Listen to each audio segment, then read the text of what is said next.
শীতের সকাল অনেক মিষ্টি, একদম যারা সকালে উঠবে তারা উপভোগ করতে পারবে যে কত মজা, কত ভালো লাগে। শরীর স্বাস্থ্য মন সবই ভালো লাগে, কারণ গাছের দিকে তাকালে এত সুন্দর লাগে, এত ডিসেন্ট, সেটা কি আর বলবো। অনেক আপুরাই আমার বাগানের কথা বলেছে যে অনেক সুন্দর, ওয়াও। প্রত্যেকটা আপুরা যারা কমেন্ট করেছে আর কি, সবাই আমার বাগানটা দেখে খুবই এক্সাইটেড হয়ে গেছে।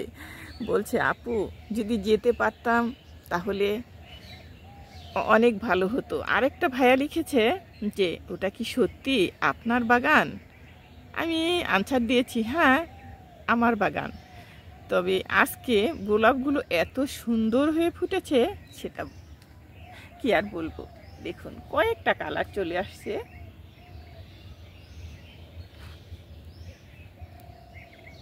শুধু আমার এই গানের কথা সব সময় মনে পড়ে, আজ কেন কি যে ভালো লাগছে। এই ফুলগুলো দেখে সবাই বলে যে এই গাছটা আপু কোত্থেকে এনেছেন। আমি গাছটাকে মেরে ফেলতে চেয়েছিলাম, কিন্তু না, আল্লাহ তাআলা বাঁচিয়ে রেখেছে। আর এত দ্রুত যে ফুল চলে আসবে সেটা আমি ভাবিনি। তবে আমি আল্লাহর কাছে যা চেয়েছিলাম তা পেয়েছি।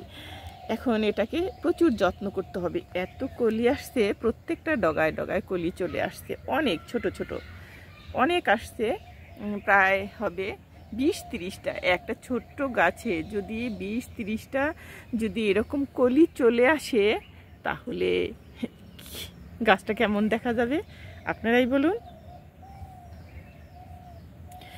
আমাদের কবি কাজী নজরুল ইসলাম, রবীন্দ্রনাথ ঠাকুর, এরা কিন্তু বেশি সংখ্যক গান লিখেছে শুধু ফুল নিয়ে। ফুলকে এরা এত প্রাধান্য দিত যে ফুল ছাড়া কোনো গান হয়তো হবে না। আমার ফুলের মালা করব কারে দান, কি সুন্দর কথা। কথাটা আমরা তাড়াতাড়ি দ্রুত বলে ফেলি, কিন্তু কথাটা কত যে দামি সেটা তো আমরা অনুমান করতে পারবো না। যারা গান ভালোবাসে, গান যারা গায়, তারা কিন্তু গানের ভিতরে ঢুকেই তারপরে গান গায়, তাদের ইমোশনাল হয়ে যায় তারা। আমি নিজে সামনে দেখেছি কেমন বলে যে আপু ইমোশনাল হয়ে যায় গান গেতে গেলে।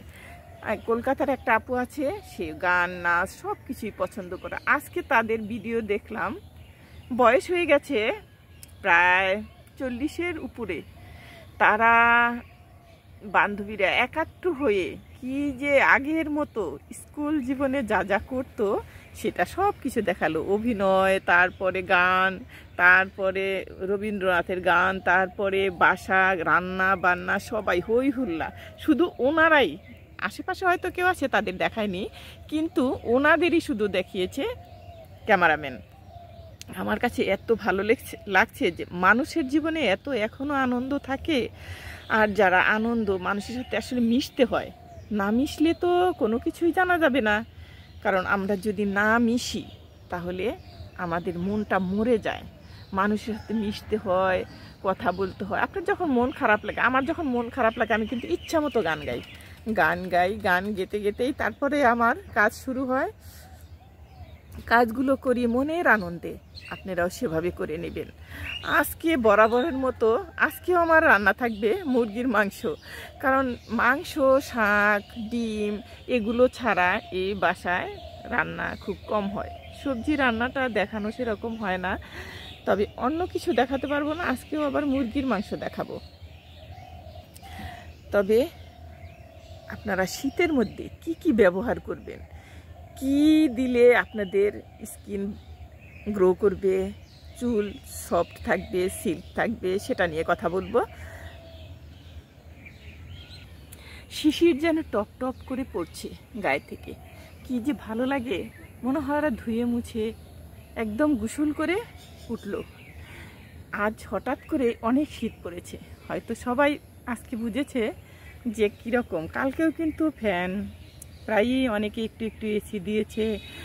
আজকে হুট করেই দেখা গেল যে শীত, প্রচুর শীত। আপনারা যেটা ভাবেন যে লোশন, তারপরে লোশন কিন্তু একটু পরেই দেখা যায় যে শরীরের মধ্যে আর কি খসখসা ভাবটা চলে আসে।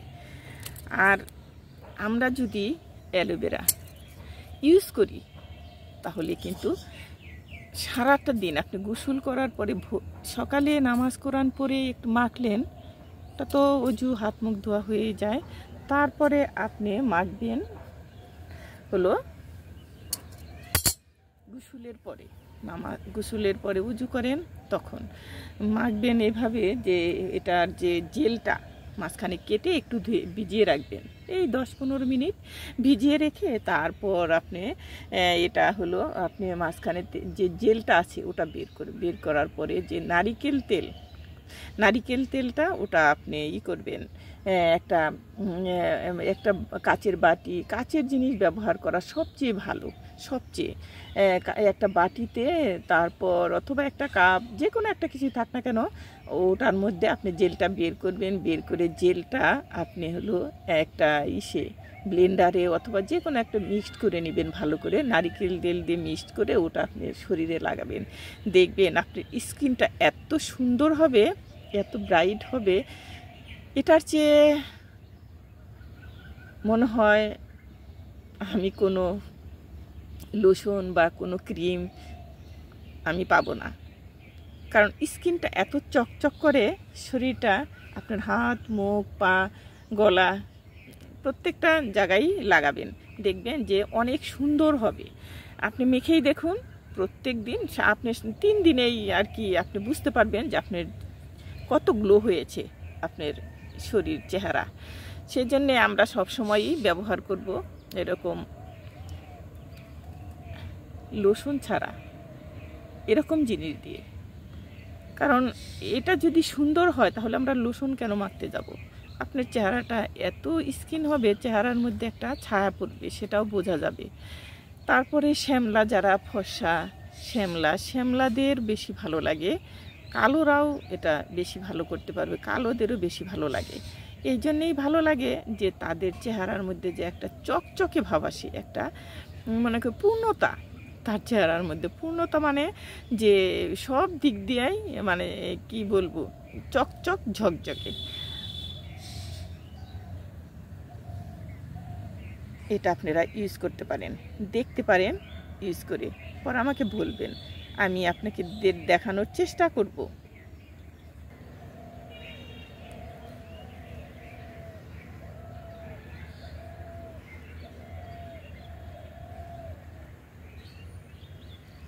আপনারা সবাই ভালো থাকবেন, সুস্থ থাকবেন, এটাই আমার কাম্য। আল্লাহ হাফিজ।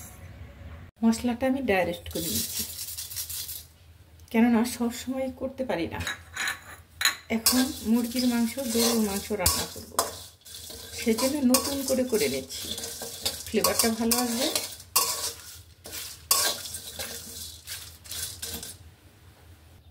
এখানে আমি তেল দিয়ে দিচ্ছি, মুরগির মাংসটা একটু ভেজে নিব। এখানে দিয়ে দিচ্ছি একটু হলুদ,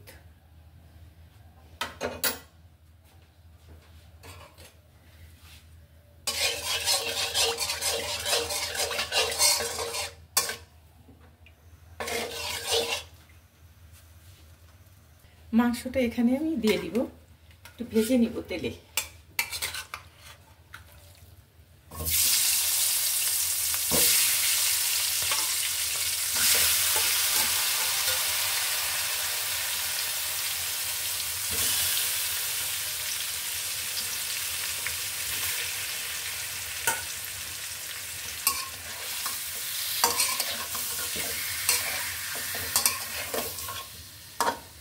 এটা হলো ফার্মের মুরগি, ভেজে নিলে ওরকমই থাকবে, সফট নরম হবে, কিন্তু খেতে খুবই টেস্ট লাগবে, ভেঙে যাবে না মাংস। মাংসটা ভাজা শেষ হয়ে গেছে, এখন আমি নামিয়ে ফেলব। এখানে দিয়ে দিচ্ছি আমি তেল,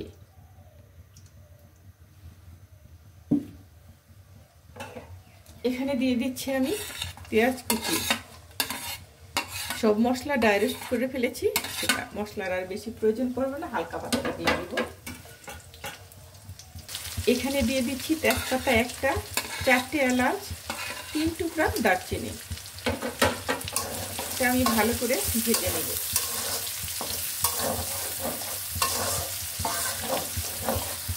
আমি এখানে একটু পানি অ্যাড করবো, তাহলে পেঁয়াজটা পুড়ে যাবে।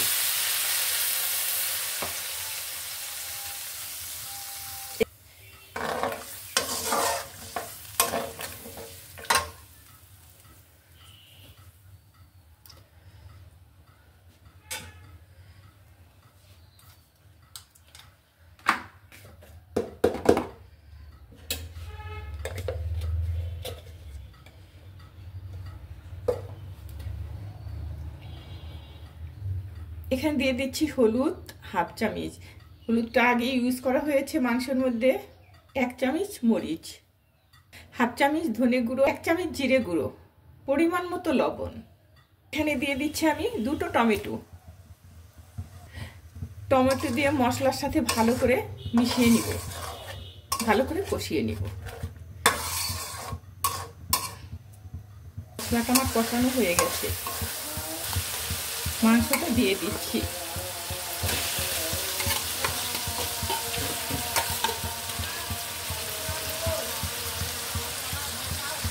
মাংসটা এখন ঢাকি আমি মশলার সাথে ভালো করে মিক্স করে নেব।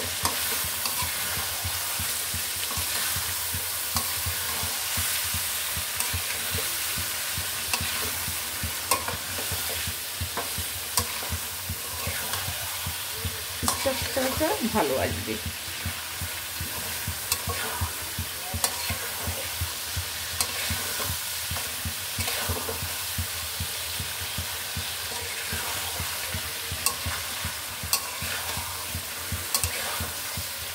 মাংসটা যত কষানো হবে তত টেস্ট, ফ্লেভারটাও ভালো আসবে।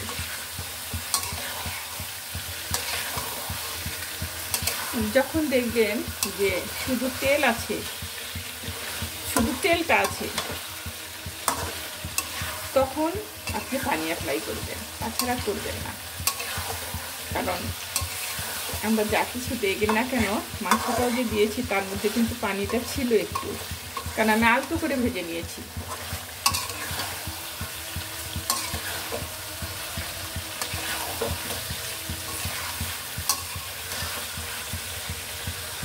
মশলাটা ভালোভাবে মিশে গেছে, এখন আমি এখানে পানি অ্যাড করব।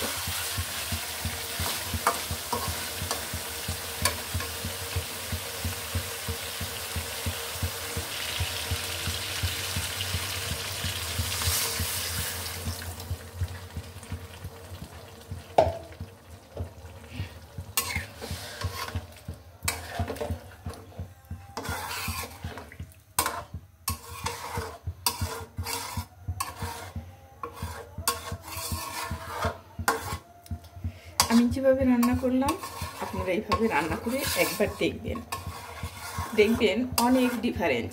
আমি কয়েক ধরনের করে রান্না করেছি।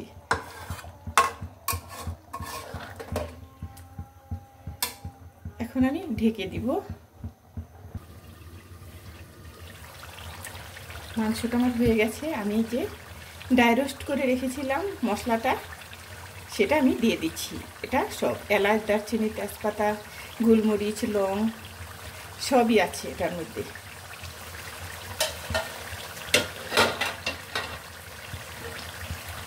মাংসটা একদম হয়ে গেছে, এখন আমি নামিয়ে ফেলব।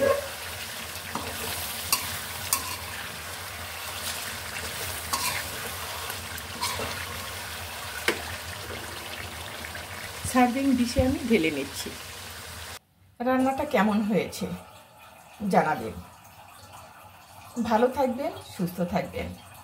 সবার জন্য অজস্র দোয়া। আল্লাহ হাফেজ।